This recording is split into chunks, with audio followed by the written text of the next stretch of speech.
E cari amici, ben trovati per questo spazio dedicato alla bella musica, agli artisti. In questo caso è un artista siciliano che è uscito con un nuovo lavoro molto molto bello, ne parleremo tra pochissimo. Intanto ve lo presento, lui è Jimmy Ingrassia, sicuramente un nome che avete visto un po' in giro per le televisioni, perché lui già ha fatto tantissime cose, è siciliano, è di Trapani e io intanto lo saluto. Buongiorno, ciao Jimmy! Buongiorno a te e a tutti gli ascoltatori. Che bello sentire un siciliano finalmente all'interno di questo appuntamento, ce ne sono tanti, però mi fa piacere perché tu sei anche molto bravo.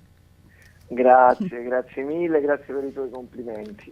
Sono tante le cose che hai già fatto, da Domenica In, ai raccomandati, al Tour Music Fest che comunque è molto molto importante anche quello, e poi ancora Amici, in qualità di corista, The Voice, insomma sono tanti gli appuntamenti e i programmi televisivi ai quali hai partecipato, no? Sì, devo dire di sì, questo sta ad indicare purtroppo che ho pure tanti anni, però non potevo fare tutte queste cose.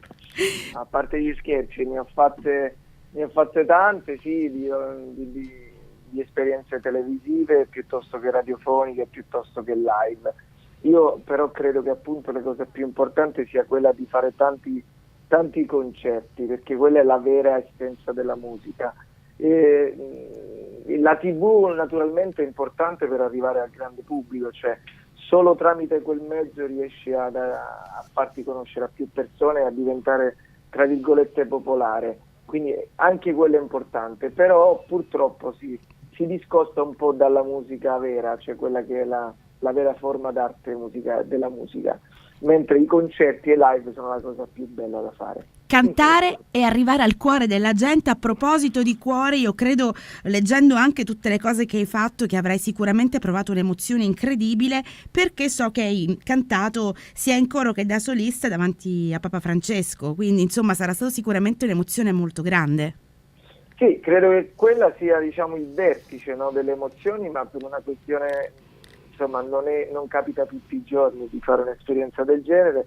Tra l'altro, insomma, cantare al cospetto di un Papa, il quale stimo molto, non è un Papa qualunque, ma il Papa Francesco, quindi è stata una bella esperienza, ripeto, probabilmente forse la più emozionante proprio perché non è usuale, però insomma sì, se è questo praticamente, sicuramente la più importante, ecco. Io, giusto per citare una tua canzone, già ti lovo solo per questo.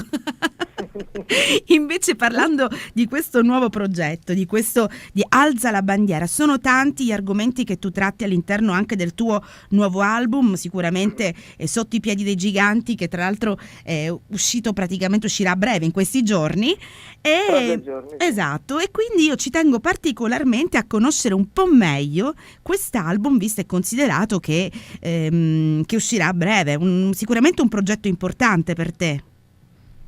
Beh, guarda, è un progetto importantissimo perché è stato peggio di un parto, perché insomma Ci se un credo. parto ha la durata di circa 9 mesi, questo avrà avuto una durata di gestazione più tutto il resto, 3 anni e mezzo, perché purtroppo non è semplice. Io queste canzoni, molte sono state scritte tempo fa, se parliamo per esempio di Per votare mi scrivi sì, addirittura è un brano che risale al 2009, e con il quale mi sono tolto diverse soddisfazioni, come appunto la vittoria del Tour Music Fest, come dicevi poc'anzi, piuttosto che musicultura e tutto il resto.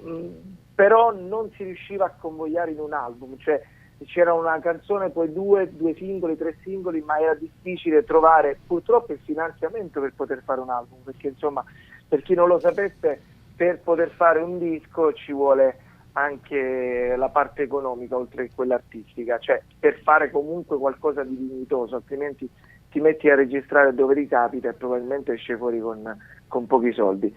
Quindi insomma l'ho aspettato tanto quest'album, è arrivata la Steel Rose Records che ha sposato in parte il progetto, lo abbiamo diciamo coprodotto e siamo riusciti a tirar fuori questo album con grandi nomi all'interno come collaborazioni, perché devo dire che mi contorno di musicisti eccezionali, con nomi grossi come Fabrizio Palma, come Claudia Arvati, Rossella Ruini, insomma chi più ne ha più ne metta, Cristiano Micalizzi alla batteria, insomma, e siamo riusciti a fare questo progetto che, insomma, a cui io tengo tanto. Per me è un album quasi senza tempo, nel senso non ho badato all'omologazione musicale che c'è adesso, oddio sarà radiofonico, non sarà radiofonico, che poi non vuol dire nulla, e mi sono solo concentrato a fare delle canzoni con il cuore.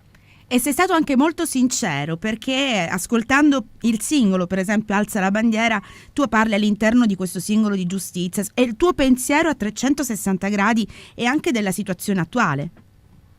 Ma assolutamente, io premetto che anche se sono un cantautore non disdegno assolutamente canzoni che scrivono altre persone, in questo caso primis amici e poi autori. Infatti è proprio il caso di Alza la bandiera, che è stato scritto da Salvatore Mineo, però insomma io ascolto le canzoni quando me li propongono, e solo se il mio pensiero coincide con quello allora mi permetto di cantarle. Poi non solo, devono stare nelle mie corde e tutto il resto. Quindi Alza la bandiera è assolutamente un mio pensiero, nonostante sia scritto appunto da Salvatore Mineo. Qual è il tuo desiderio in questo momento, Jimmy? Proprio per essere sinceri, visto che stiamo parlando di sincerità e di cuore. Ma guarda, io mi auguro a me stesso, per meglio da dire, di vivere per tutta la vita di concerti con proprie canzoni. Cioè, a me piacerebbe vivere tutta la vita anche con pochi soldi, il necessario per poter arrivare a fine mese, e facendo concerti in giro per il mondo. Questa è la mia più grande, è quello che mi auguro, appunto, è la mia più grande ambizione. Non è quella di diventare, come qualcuno dice, quando diventi famoso, è una parola che mi fa proprio allergia, ecco, io sono allergico a questa parola. Essere famoso per me è quello che già sto facendo, perché per fortuna sta andando bene, poi vivo di musica da quasi 20 anni, insomma, quindi meglio di così. Però insomma è difficile vivere di musica con le proprie canzoni, e quindi ogni tanto c'è bisogno di fare magari di cantare delle cover, perché sicuramente sono più conosciute. Quindi quello che mi auguro invece è fare solamente canzoni proprie. Ed è quello che noi il mondo con le canzoni proprie. Ed è quello che noi ti auguriamo, Jimmy. Tra l'altro io ti aspetto presto a Catania, spero tu venga a trovarci in studio. Intanto ti facciamo un grandissimo in bocca al lupo, un grande abbraccio, anche il video è molto bello, quindi sicuramente si parlerà molto di Jimmy Ingrassia, di questo nuovo album Sotto i piedi dei giganti. Grazie per essere stato con noi. Grazie infinite, un saluto a tutti gli ascoltatori. Ciao.